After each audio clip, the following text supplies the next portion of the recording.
Hello everyone, good morning to all of you. I am Hetal Yadav welcomes you to e-learning classes.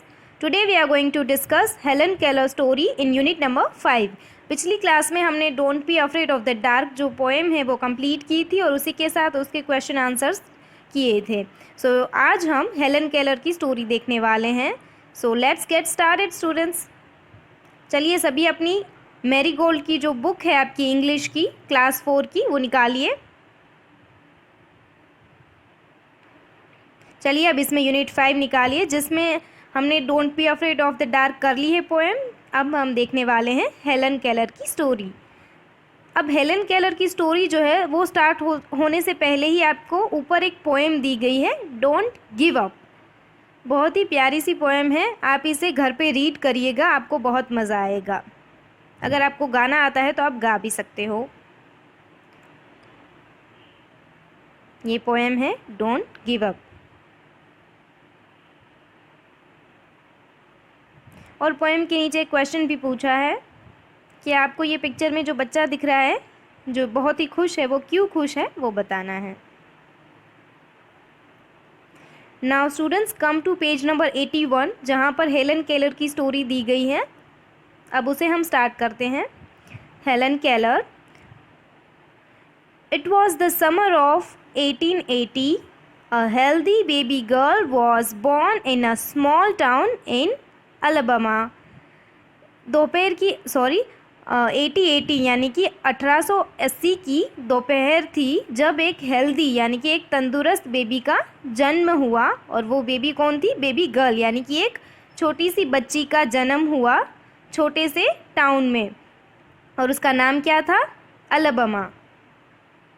Her parents loved her dearly and named her Helen Keller. उसके जो parents थे वो उसे बहुत ही प्यार करते थे और उन्होंने उसे एक नाम दिया हेलन केलर. यानी कि ये हेलन केलर की स्टोरी है. वो उसका जो जन्म था वो कब हुआ था? 1880 में दोपहर में हुआ था और वो बहुत ही हेल्दी बच्ची थी. और उसका शहर कौन सा था? Alabama. But one day the baby became ill and day after day her fever stayed high. लेकिन एक दिन क्या हुआ, ये जो छोटी सी बच्ची थी हेलन केलर उसे फीवर हो गया, वो बीमार पड़ गई और उसका जो टेम्परेचर था वो बढ़ता ही जा रहा था. यानी कि जो उसका शरीर है वो गर्म होता जा रहा था. Everyone in the family tried to help her to get better, but all they could say was, "There is nothing more we can do. The baby may not leave." फिर जो है उसके सारे फैमिली मेम्बर थे, उन सब ने बहुत कोशिश की उसे बचाने के लिए, उसे अच्छी तरह से ठीक करने की. लेकिन क्या हुआ, उसकी जो कंडीशन थी वो डे बाय सीरियस हो जाती थी. मतलब कि दिन ब दिन उसकी जो तबीयत थी वो ख़राब होती जाती थी. काफ़ी लोगों ने काफ़ी कोशिश की लेकिन वो उसकी तबीयत में कोई सुधार नहीं हो रहा था. तो सभी लोगों को लगा कि अब तो ये बच्ची नहीं बचेगी, शायद ये मर जाएगी और ये ज़्यादा ज़िंदा भी नहीं रहेगी. हेलन लीव्ड, बट क्या हुआ, हेलन बच गई. But she was not the same after her illness. वो बच तो गई हेलन लेकिन वो पहले जैसी नहीं रही थी. उसकी बीमारी के बाद उसमें चेंजेस आ गए थे. क्या चेंजेस आ गए थे स्टूडेंट? चलो देखते हैं आगे. Something is very wrong her mother said. At last they found out what was wrong. फिर उसकी जो मदर थी हेलन केलर की उसने कहा कि इस बच्ची के साथ कुछ तो गलत हुआ है. और फाइनली उसे पता चला कि उसके साथ क्या गलत हुआ था. At last they found out what was wrong. फिर अंत में उन्हें पता चला कि बच्ची के साथ क्या गलत हुआ है, बच्ची क्यों इतना अलग बिहेव कर रही है. द चाइल्ड कुड नॉट सी और हियर. फिर उन्हें पता चला कि वो जो बच्ची है उनकी वो अब देख और सुन नहीं सकती. यानी कि हेलन की बीमारी के बाद वो देख और सुन नहीं पा रही थी, वो बहरी और अंधी है. The baby grew into a little girl. फिर बच्ची जो है वो बड़ी हो गई. Her parents felt sorry for her. उसके जो पेरेंट्स थे उसे बहुत ही बुरा लगता था उस बच्ची के लिए क्योंकि वो देख और बोल नहीं पाती थी, इसीलिए उनके पेरेंट्स को बहुत ही बुरा लगता था. Helen often cried and held on to her mother. Give the poor child what she wants her father would say. फिर जो हेलन थी वो काफ़ी टाइम ऐसा करती थी कि उसकी माँ से चिपक जाती थी और फिर ज़ोर ज़ोर से रोने लगती थी. तो उसके जो फादर थे उन्हें भी बहुत बुरा लगता था और वो कहते थे कि बच्ची को जो चाहिए वो दे दो ना, उसे क्यों रुला रहे हो. लेकिन बच्ची बोल नहीं पाती थी, तो उसके पेरेंट्स भी समझ नहीं पाते थे कि बच्ची को क्या चाहिए। Though Helen could not hear or see, she was a bright little girl. Some people thought Helen could not learn anything. Her mother did not agree. Helen जो है भले ही वो देख नहीं सकती थी या सुन नहीं सकती थी, लेकिन वो बहुत ही होशियार बच्ची थी। कुछ लोग थे जो ऐसा सोचते थे कि अब ये तो अंधी और बहरी है, तो इसे कुछ कभी नहीं आएगा, ये कभी कोई नई चीज़ नहीं सीख पाएगी, ये ऐसे ही रह जाएगी। लेकिन उसकी जो मदर है वो ऐसा बिलीव नहीं करती थी। उसकी मदर को लगता था कि मेरी बच्ची कुछ ना कुछ तो करेगी अपनी लाइफ में। Helen is very smart. उसकी मदर कहती थी कि हेलन तो बहुत ही होशियार बच्ची है, वो ज़रूर आगे बढ़ेगी। She said and added, the problem is how can we reach her? उसकी मदर जो है वो ये कहती थी कि वो तो होशियार है, लेकिन प्रॉब्लम ये है कि हम उसे बाहर कैसे निकालें, हम उसे अपनी असलियत से पहचान कैसे करवाएं, क्योंकि बच्ची अब देखो बोल सुन नहीं सकती, तो वो नॉर्मल टीचर के पास तो पढ़ने जा नहीं पाएगी। तो वो इसी टेंशन में थे कि हम बच्ची का विकास कैसे करें, उसकी जो हालत है उसमें सुधार कैसे लाएं। She is locked up inside herself.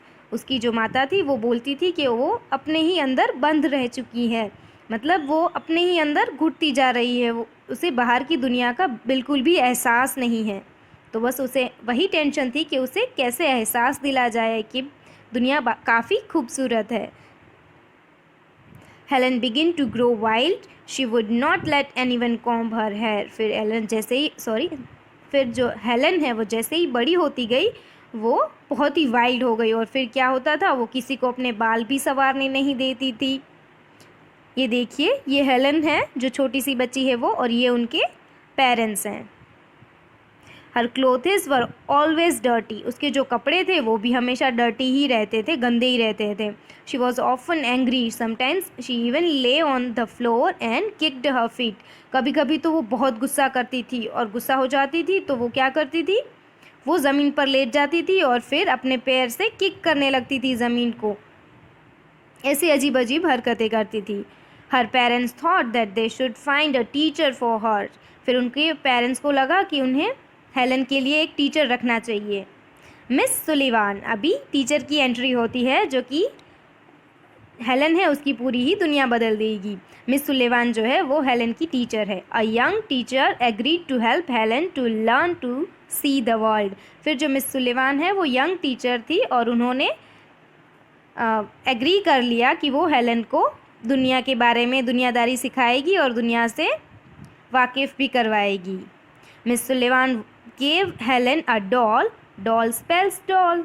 फिर मिस सुलिवान ने क्या किया, हेलन को एक छोटी सी डोल दी, और उसके हाथ में यानी कि उसकी जो हथेली होती है उसके ऊपर उन्होंने स्पेल किया, डॉल लिखा ऐसे DOLL ऐसे करके लिखा। She spelled the word with her fingers into Helen's hand. उन्होंने अपनी उंगलियों से हेलन की हथेली पर ये स्पेलिंग लिखा। She made the letters with special hand science. और उन्होंने एक एक अक्षर हाथ के कुछ अलग अलग इशारों से लिखा, जैसे कि हेलन को समझ में आए। Helen copied her teacher and spelled doll too, but she did not understand what she was doing. Helen ने भी कॉपी किया अपनी टीचर को, और उसने क्या किया, जैसे ही मिस सुलेवान ने हेलन की हथेली पर डॉल स्पेल किया, वैसे ही जो हेलन है हमारी, उसने भी सेम चीज़ की, उसने भी उनकी हथेली पर वही सेम स्पेलिंग जो है डॉल का वो लिखा, लेकिन उसे समझ नहीं आ रहा था कि वो कर क्या रही है। Helen liked Miss Sullivan. Helen को मिस सुलेवान बहुत ही पसंद आई। She was strict but kind. Miss Sullivan जो है वो स्ट्रिक्ट थी बट बहुत ही दयालु भी थी। ये देखिए, ये मिस सुलेवान है और ये हेलन है। She spelled a lot of words for Helen on her hand day and night to make Helen understand. फिर मिस सुलेवान जो है वो रात दिन हेलन की हथेली पर कुछ ना कुछ चीज़ें लिखती रहती थी, कोई ना कोई नया वर्ड लिखती रहती थी, जिससे कि हेलन को समझ में आ सके। One day her teacher made Helen put her hand into running water, then she spelled water. फिर एक दिन मिस सुलेवान ने क्या किया, उसकी टीचर ने हेलन का जो हाथ है उसको, जो नल होता है पानी का, वो चालू करके उसके नीचे रख दिया, और फिर उसकी दूसरी हथेली पर लिखा water. Suddenly Helen understood that water means something wet running over her hand. फिर जो हेलन है उसे समझ आया कि वाटर का मतलब होता है कि कुछ गीला जब हाथ पर जब उसके हाथ पर वो पानी गिरा तो उसे लगा कि जो गीला होता है उसे हम पानी कहते हैं। शी अंडरस्टूड दैट वर्ड्स, वो समझने लगी थी धीरे धीरे सारे वर्ड्स। ये देखिए यहाँ पर ये है हमारी हेलन, और ये जो है ये पानी का फुहारा है जिसके नीचे उसका हाथ रखा था और फिर उसे वो वर्ड स्पेल करवाया था मिस सुलेवान ने। Were the most important things in the world, फिर जो हमारी हेलन है वो दुनिया में काफ़ी सारे जो वर्ड्स होते हैं उनसे वाकिफ़ हो रही थी, दुनिया से भी वाकिफ़ हो रही थी। Words would tell her everything she wanted to know, और ये जो सारे शब्द हैं, ये जो सारे वर्ड्स हैं, वो बताते थे वो जो जानना चाहती थी। सो स्टूडेंट्स, यहाँ पर हमारी ये स्टोरी फिनिश होती है। आई होप आपने अच्छे से अंडरस्टूड की होगी। ये स्टोरी जो है हेलन केलर के बारे में, जिसने कभी गिव अप नहीं किया और ना ही उसके पेरेंट्स ने गिव अप किया। भले ही वो सुन नहीं सकती थी, देख नहीं सकती थी, लेकिन फिर भी उसने काफ़ी सारी चीज़ें सीखी थी अपनी टीचर की मदद से, जिनका नाम था मिस सुलेवान। नाउ स्टूडेंट्स, आपकी जो बुक है टेक्स्ट बुक, उसके आप पेजेस पे आ जाओ। कौन सा पे? हाँ, 85 पेज नंबर पर जाओ, जहाँ पर ये सारे वर्ड्स दिए गए हैं। अल्फ़ाबेट है, सॉरी, ABCDEFGH, जो सारे अल्फ़ाबेट है वो हम साइन लैंग्वेज में कैसे बनाते हैं वो दिया है। ये जो दोनों हाथ से जो साइन बनाया है उसे हम साइन लैंग्वेज कहते हैं। जो इंसान सुन नहीं सकता वो इस लैंग्वेज का यूज़ करके वर्ड्स को समझता है, या फिर कोई भी जो बात है वो आप उसे समझा सकते हो। ये देखो, ये अल्फ़ाबेट है, सारे ही दिए हैं। 85 पे है, उसके बाद 86 पेज नंबर पर भी है। Now students, let's see some new words and their meaning. Dearly, जिसका मतलब होता है वेरी मच, बहुत ज़्यादा। इलनेस यानी कि sickness, disease affecting body for longer period, यानी कि कोई बीमारी। एग्रीड, एक्सेप्टेड, किसी बात को स्वीकार करना। इम्पॉर्टेंट, ऑफ ग्रेट वैल्यू, यानी किसी चीज़ का बहुत महत्व होना। Now students, let's see some opposite words. Healthy, जिसका ऑपोजिट होगा इल। गर्ल, उसका ऑपोजिट होगा बॉय। बॉर्न का ऑपोजिट होगा डाई। टाउन का ऑपोजिट होगा कंट्री साइड। इल का ऑपोजिट होगा हेल्दी। हाई का ऑपोजिट होगा लो। मोर, उसका ऑपोजिट होगा लेस। लिव, उसका ऑपोजिट होगा डेड। स्मार्ट का ऑपोजिट होगा स्टूपिड। डर्टी का ऑपोजिट होगा क्लीन। वेट का ऑपोजिट होगा dry. Now students, here are some verbs in their past tense. Let's see them. Agree, agreed. Understand, understood. Spell, spelt. Kick, kicked. Lay, laid. Stay, stayed. Grow, grew. Locked. Learnt, learnt. Hear, heard. Add, added. Do, did. Try, tried. See, saw. Give, gave. Want, wanted. Copy, copied. So students, यहाँ पर हमारा chapter जो है finish होता है और इसी के साथ हमारा जो सेमेस्टर 1 का सिलेबस है वो भी कंप्लीट होता है। अब नेक्स्ट टाइम से जब मिलेंगे तो ग्रामर यूनिट स्टार्ट करेंगे। और स्टूडेंट्स, आपको जो हमने आज न्यू वर्ड्स और ऑपोजिट वर्ड्स एंड जो लास्ट में हमने verbs and their past tense देखें, वो सारी चीज़ें आपको अपनी इंग्लिश की नोटबुक में लिखनी है। So students, now it's time to say bye.